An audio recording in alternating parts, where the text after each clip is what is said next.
My crush chose a haunted diner over me, and now I'm going back.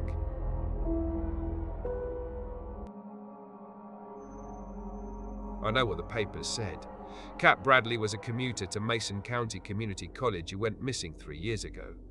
I know what the rumors said. She ran away from her drunk of a father. It'd be easier if those things were true. I know they're not. I remember what happened in that diner. I have the scars from that night. I first saw Kat in Miss Grayson's baking fundamentals class. I needed an elective, and my friend Mikey had told me it was an easy A. Kat certainly made it look easy. Even when we were working with pounds of sugar, her black vintage dresses and bright scarves were immaculate. She noticed me when I asked Miss Grayson what to do if my pound cake was on fire. I turned my flowered face to follow a giggle that sounded like a vinyl record. Kat blushed and gave me a wink from across the kitchen. After class that day, I decided to make my move. On our way out of the Industrial Arts Building, I walked up to her. Did I say something funny? Her skin was porcelain in the sunlight. She laughed again. I suppose not, but it was pretty funny watching you almost burn down Mason. Her teasing voice was from a film reel. I smiled as I watched her glide away across the quad. We spent more and more time together over the next few weeks. She shared all her retro fascinations, baking from scratch, vinyl records, Andy Warhol. I had to pretend to appreciate some of it, but it was a better world with her. It felt like we were beyond time. Nothing mattered. That night was the first night she ever called me. We had texted for hours, but I was startled when I heard my phone ring. She had made me buy a special ringtone for her. All I Have to Do Is Dream by the Everly Brothers. Jimmy. The film reel sputtered. She sounded like a different girl. For the first time, she was breaking. In that moment, I didn't know how to handle her. Could you please come get me? I need to be somewhere else, anywhere else. A drive I could handle. Yeah, of course. I didn't even have to think. A beautiful girl needed me. What's the address? I realized I had never asked Kat where she lived. 1921, Reed Street. She was fighting to keep her pieces together. Please hurry. I followed my phone to Reed Street. Kat's neighborhood should have been lined with pleasantly matching two-bedroom homes with green yards and white picket fences. Instead, Reed Street was a dirt road off a gravel road off Highway 13. Kat's home, if you could call it that, was a rusty trailer in an unkempt field. When she walked into the light at the bottom of the crumbling concrete stairs, she looked just like she did in the sun. Even in a moment like that, she had kept up appearances. She moved differently, though. On campus, she was weightless. In the dark, she walked like she was afraid someone would see her make a wrong step. She opened the door to my truck, and I turned down the Woody Guthrie playlist she had made for me. Her apple-red lipstick was fresh, but her mascara had already run at the edges. There was a darker spot under the matte foundation on her right cheek. Drive, please. Always composed. Where? Where do you need to go? Just drive. She pursed her lips tightly. Looking back, I know she was holding back tears. We both wanted her to be a statue, beautiful and too strong to cry. I rolled back over the grass and dirt to keep going down Highway 30. She didn't speak, but she breathed heavily. I let her be. When I went to turn the music back up, she gently laid her hand on mine. Thank you. Very much. I let the quiet stay. Over the sound of the truck wheels, I tried to console her. What happened? Are you okay? She looked ahead into the dark. Just an argument with my father. It's fine. We fight all the time, but tonight. She stopped herself and hurried to plug my aux cord into her phone. Buddy Holly. That's enough of that, don't you think? She flashed a sudden smile at me and turned up the music. I should have turned it down. I hadn't paid attention to the time, but we had been driving for an hour. It was past midnight, and I was starving. I saw an exit sign I had never noticed before. Its only square read Lily's Diner in looping red print. Hungry? I shouted over the twanging guitar. Kat hesitated like she had something to say. When I pulled off the interstate, she laughed to herself. I could eat. The sign had said the place was just half a mile off. A few minutes down the side road, I checked my odometer. It had turned 2 miles. I nearly decided that I had taken the wrong turn when I saw it. Well, damn. It was the sort of abandoned structure you learn to ignore in Mason County, a flat, long building that couldn't have served food in decades. A pole stood on the roof, but whatever sign had been there had fallen off years ago. I guess we'll go to McDonald's. Like hell. The cat I knew from campus was back. Come on. She threw open her door and then dragged me out of mine. I didn't know what she saw in the place, but I told myself I would humor her. Really, I would have followed her into the Gulf. Where are you taking me? I tripped over tangles of weeds as she walked us into the dark. There's nothing here. A voice in my head told me to turn around. Standing at the door of the ruin, I saw that its cracked windows were caked grey with dust. The county must have condemned the building years ago. Kat looked at it like she was admiring a Jackson Pollock. The voice in my head grew louder. Let's go inside. Are you sure? The hinges shrieked as Kat opened the door. Neon lights broke through the dark. We were looking into a diner. The white light reflected off the black and white checker tile and the chrome-rimmed counter curving from end to end. On either side of us were rows of booths in bright red leather. It was all too clean. The colours were dangerously vivid. Like the outside, the inside was dead. Kat elbowed me in the side with a laugh. Told you so. Watching Kat step inside, I heard the buzzing of the neon. There was no other sound. The quiet was broken by a woman behind the counter. How you doing? Welcome to Lily's. I stood frozen in the entrance. The woman spun around. It was the first sign of life. Well, don't be a stranger. Find yourselves a spot. She couldn't have been much more than our age, but she dressed even more out of time than Kat. She wore a sturdy, sensible blue dress and a stainless white apron. Her fiery red hair matched her nails and lips. For just a moment, I thought I noticed that her teeth were too sharp. My breath catching in my throat, I started to turn around when Kat rang. Thank you kindly. For once, she looked like she belonged. We'd be fine. I'm Lily, by the way. Nice to meet you. She smiled and pointed to her name on the sign.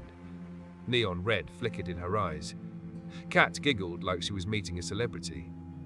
Nice to meet you too, Lily. When we were at the diner, her laughter was light again. It made me forget the wrongness of the place. Lily grinned and pointed to a booth. Her fingernail looked like a cherry dagger.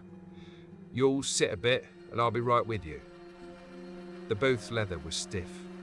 I hoped we'd be out of there soon. I picked up the large laminated menu to order, but Kat snatched it from me. I know exactly what we're going to get, hungry Levi, Lily called.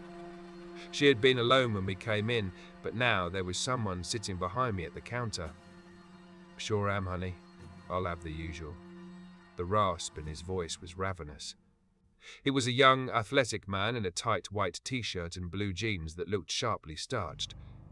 I flinched with jealousy. Kat looked up and smiled his way.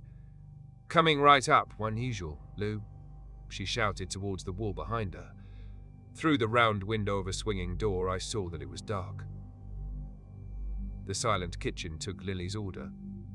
Without losing a beat to the quiet, Lily came over to us. Her heels clacked on the black and white tile. They were red stilettos just like Kat's. And what are you two lovebirds having? I didn't answer. I hadn't even told Kat I liked her. Lily shouldn't have known. She had barely finished her question when Kat bubbled up with excitement. 2 strawberry milkshakes. And do you have maraschino cherries? Of course we have maraschino cherries. Lily's voice was too sweet sticky. Now what kind of diner would we be if we didn't have maraschino cherries? Lily gave Kat a squeeze on the shoulder, and I noticed her nails were dangerously sharp. Her hand curled greedily around Kat's flesh. We needed to leave, but Kat was enthralled. Kat laughed as Lily shouted again to the silent kitchen. "Order up, Lou." As soon as Lily was out of earshot, I opened my mouth to ask Kat to leave. Before I could, she whispered to me like a girl on Christmas morning. "Strawberry milkshakes, Jimmy, just like Greece." I couldn't tear her away from that place. I was worrying too much, like my dad always said. Yeah, it's pretty authentic. Looking around the diner, I realized how true that was. I had been to diners around Mason County before. The older folks always craved memories of their youth, but this one was different, even without its run-down exterior. The other diners did their best to recreate the past. This one had never left. It was a place untouched by the decades that had eaten away at the rest of our country town. It couldn't have been more than a minute before our shakes came maraschino cherries and all. It wasn't Lily that brought them to us. Instead, the man who she had called Levi sauntered over. He barely looked at me, but he eyed Kat with a lustful hunger.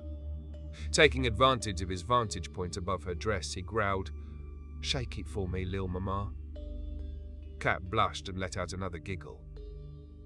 Levi eyed me as she did, and I noticed he had dark red eyes and the sharp teeth I thought I saw on Lily. Striding away, he bumped hard into my shoulder.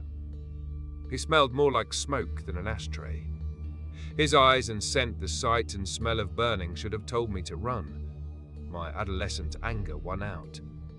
Who was this creep flirting with the girl I wanted? He knew what he was doing. Kat must have felt the energy shift as I bit my tongue until it bled. Oh, her voice was that terrible blend of amusement and pity. "Don't worry, Jimmy. He's only flirting, just acting the part."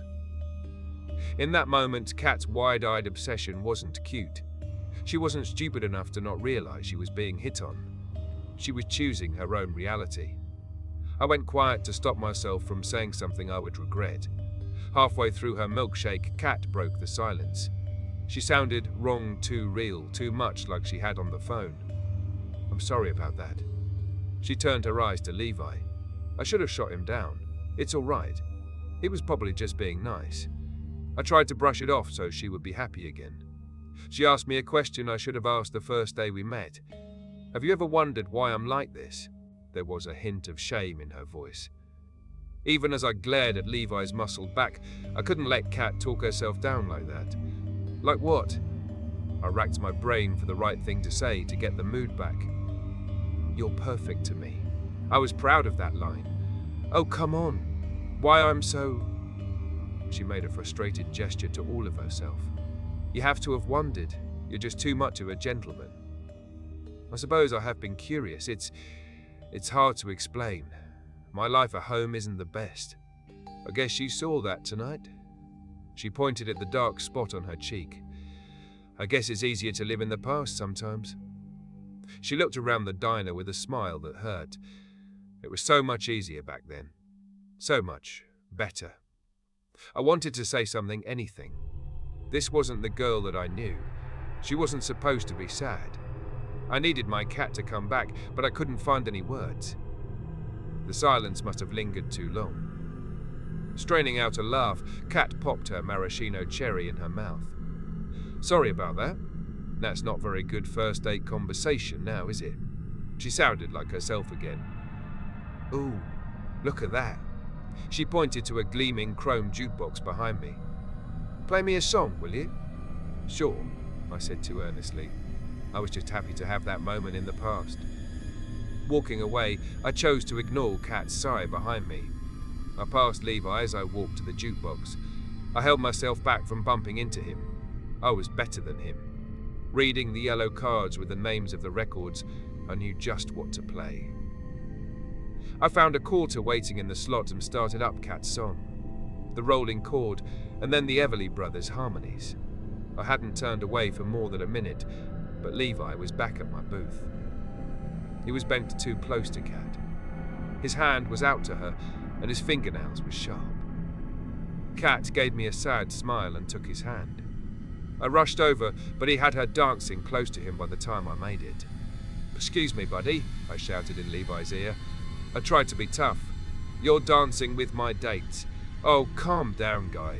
Can't you tell she's having fun, Kat? As they swayed back and forth, I turned to look at the girl out of time. She didn't look like she was having fun exactly, but she looked happy. Happier than I had ever seen anyone. She smiled at Levi without blinking. I thought she was just caught up in the moment. That's enough, Kat. We need to leave. If she heard me, she didn't show it. She never even stopped dancing. Levi gave me a deep, pitying laugh, and I felt my anger pooling at the corners of my eyes. I couldn't let Kat see me like that. I couldn't give Levi the satisfaction. I crossed the diner and walked down the hallway to the bathroom. I ran into Levi that time, but he didn't even flinch. I burst into the bathroom. I needed to catch my breath to be a man. A man like Levi. I threw water on my face and closed my eyes for a moment. I tried to calm myself to the end of Kat's song. The jukebox started again, that same rolling chord. I had only paid for one spin. Listening to the jukebox start itself, my nerves lit up at once. We were in danger. I had to take Kat and leave whether she wanted to or not. Walking to the bathroom had only taken a minute, but the hallway kept going on the way out like the diner was buying time. I noticed the floral wallpaper. It had been bright and crisp when we arrived and when I left the bathroom. As I walked back to the diner, it stained and peeled. My breath started racing, and I broke into a run. By the time I reached the diner, I was sprinting. I was going to drag Kat out if I had to. She was gone. The diner was empty. It had changed. Untouched plates of burgers and fries swarmed with flies on every table. Cobwebs hung from the stools whose leather had ripped and faded. Walking over to the jukebox in a daze, I was struck by the overwhelming odor of a butcher shop. It was coming from the kitchen, the only other place in the diner. I ran behind the counter. The tile between it and the kitchen was sticky with red stains. I threw open the swinging door. The smell of fresh flesh barreled into me so hard that I almost threw up. There wasn't any time for that. I darted my eyes around the kitchen. Kat wasn't there. There was only Levi standing over the prep table. He was running his hands over something on the table, but it was too dark to see. He spun to face me. He had changed too. There was no more ignoring the sharpness of his teeth or the scarlet of his eyes. Blood drenched his t-shirt and bone-white face. Kat's scarf stuck out from the pocket of his jeans. The thing that had been Levi bolted towards me. I swung the door back open and felt sharp stabs on my arms. A pair of claws was fighting to drag me into the kitchen. I looked at my arm and saw the thing that had been Lily. Only the blue dress and white apron remained. I lunged forward with the thing in the dress clawing into my arm. I'd almost made it around the counter when a cold, dead arm hooked around my throat. The other one had caught up. The couple redoubled their efforts and pulled me to the tile. The sight of the shadows of the kitchen made my adrenaline launch me up from the blood-lined floor. I twisted my body with all of my strength. The strain hurt, but it was enough to knock the things into either side of the doorframe. They let out ancient roars as I jumped over the counter. Milkshake glasses crashed on the ground behind me. I didn't stop running until I reached my truck. That was when I noticed it was daylight. I looked back at the field. Nothing but grass. It's been 3 years since that night. I know I should move on. I can't. Kat is waiting for me. She's happy there. If, when I find the diner again, I'll be happy too.